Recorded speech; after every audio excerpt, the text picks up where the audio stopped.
Perkecambahan adalah proses awal pertumbuhan suatu tumbuhan, terutama pada tumbuhan berbiji. Proses ini merupakan proses pertumbuhan biji-bijian untuk menjadi tanaman baru.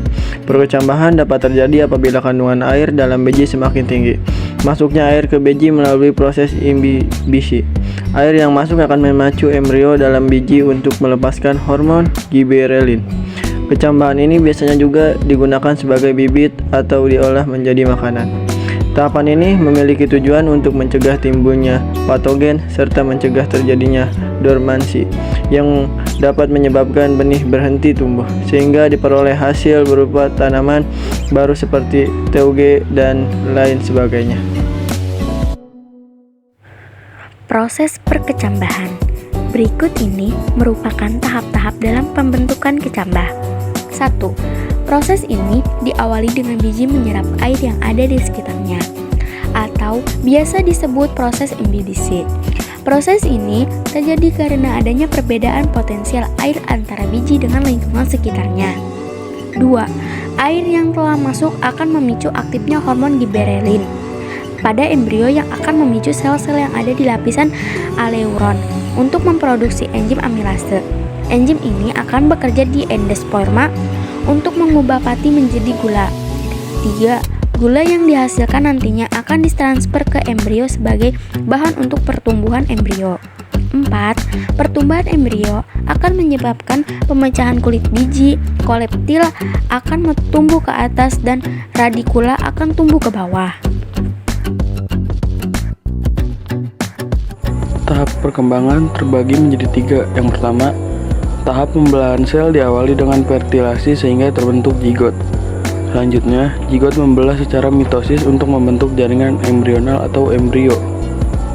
Tahap yang kedua yaitu tahap morfogenesis, ditandai oleh pembelahan jaringan embrional secara mitosis. Dengan demikian, embrio memiliki kotiledon, akar, dan tunas rudimenter.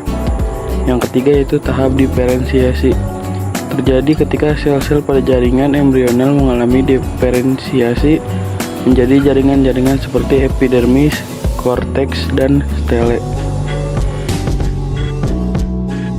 Tipe perkecambahan. Yang pertama, perkecambahan epigeal. Tipe epigeal adalah tipe di mana proses perubahan yang terjadi akan menghasilkan kotiledon dan epikotil yang tumbuh keluar ke atas permukaan tanah.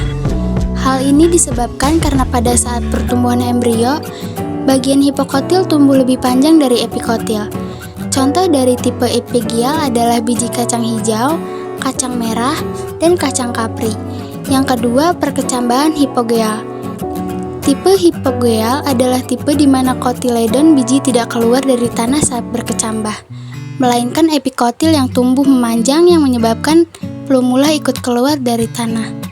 Hal itu terjadi karena epikotil tumbuh lebih panjang daripada hipokotil. Contoh dari tipe hipogeal adalah biji jagung, padi, dan rumput-rumputan.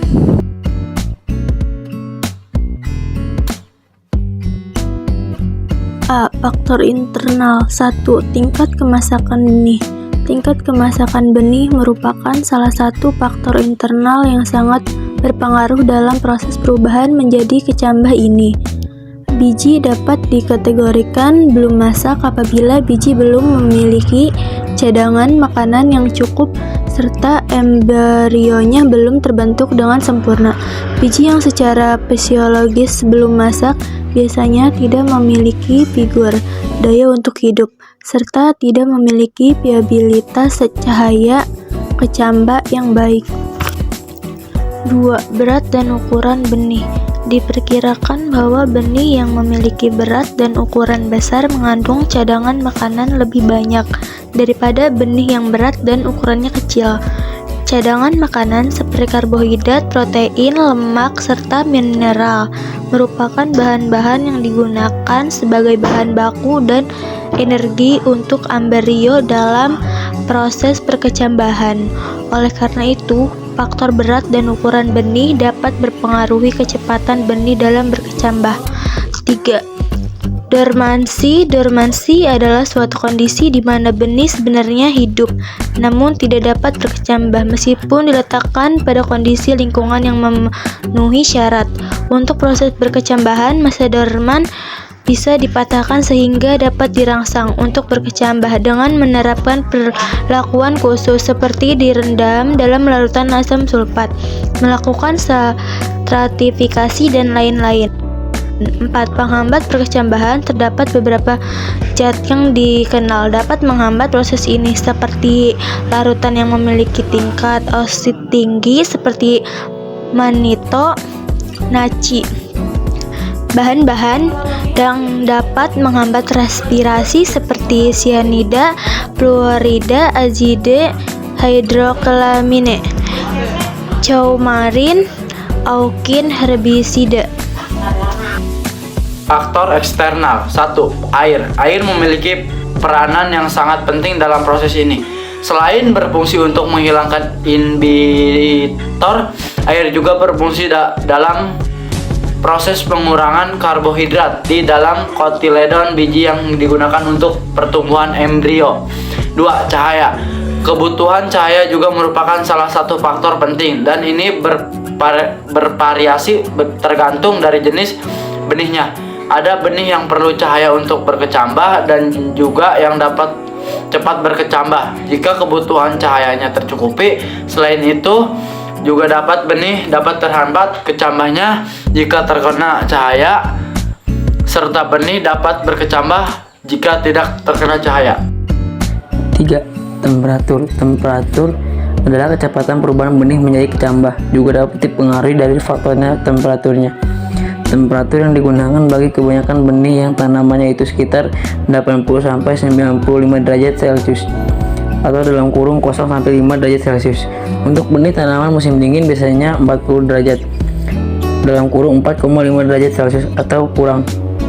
Sedangkan untuk tanaman musim panas biasanya temperatur minimumnya sekitar 50-60 derajat atau dalam kurung 10-15 derajat Celcius. 4. Oksigen. Oksigen merupakan bahan utama dalam proses respirasi. Proses respirasi sendiri merupakan faktor yang dapat mempengaruhi percepatan proses perkecambahan. Apabila ketersediaan oksigen terbatas, maka proses perubahan benih akan terhambat. Benih dapat berkecambah apabila kandungan oksigen di udara sampai 29%. Namun ada pula jenis tanaman yang akan berkecambah pada kondisi kurang oksigen seperti padi.